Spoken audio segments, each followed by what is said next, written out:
can now bring in France 24's international affairs editor Philip Turle, and then later on Charles Pellegrin. Philip, I want to start with you because we heard there from that farmer Nicolas, and what he said struck me. He says, we want to get back to our farms, we want to get back to work, but there is this deep-rooted suffering at the heart of this problem, which is not often discussed, and that's the high suicide rate, which is above average amongst farmers. Why is this? Okay, so a couple of points that are important to underline. The first one is this is not a sporadic protest by farmers. This is an underlying long-term suffering and, I think, difficulty on the part of the farmers to understand exactly what the French government is doing, where it's coming from, what the EU is doing, why they're not doing more to try to support farmers, and why they seem to be continually increasing the rules on top of them and making them do this and do that and obey new directives from the EU without giving them the means to do that. And that has led to increasing feelings of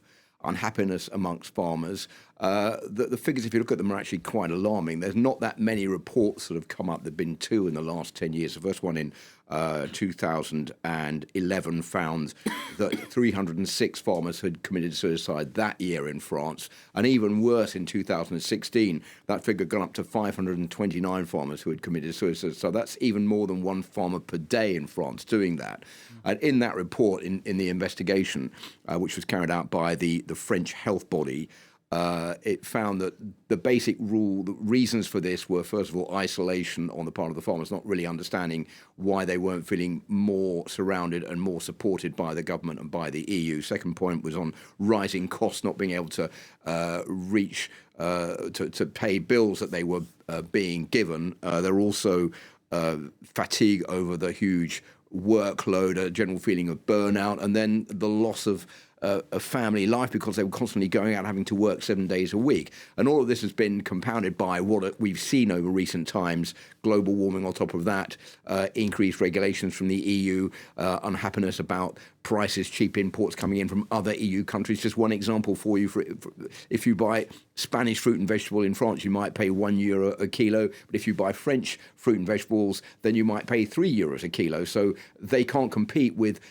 subsidies or goods coming in from even from other EU countries. So all of this has made the farming industry fragile, and it takes one spark, as we've seen, to bring them out in the streets and to protest. This is unlike many other protests we've seen in the past, much more determination and I think much more anger.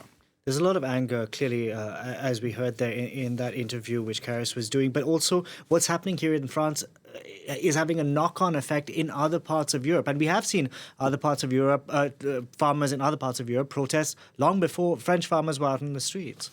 Yeah, I think there are a few reasons for that as well. I think there are reasons that are the same as in France, i.e. rising costs, inflation, particularly in Germany, for example, there was a pledge to do away with subsidies on diesel fuel, as in France. That has been put on the back burner right now. But you've seen other farmers coming out in protests in Spain, in Italy, in the Netherlands, in Germany, here in France, in Romania and in Poland. So there is really, I think, across Europe, a general feeling that the EU is not working properly, that they are face-to-face with crises, not only cheaper imports from Ukraine and elsewhere, also with global warming, which is paying a big, important cost. There are European elections coming along this year. I think that has also motivated farmers to come out to try to protest before those elections take place. And the one group that's doing well out of this and looks set to do better is, of course, the far right, because they are reaping in the benefits from all of these protests. Philip, thank you very much for that. Philip Turle there.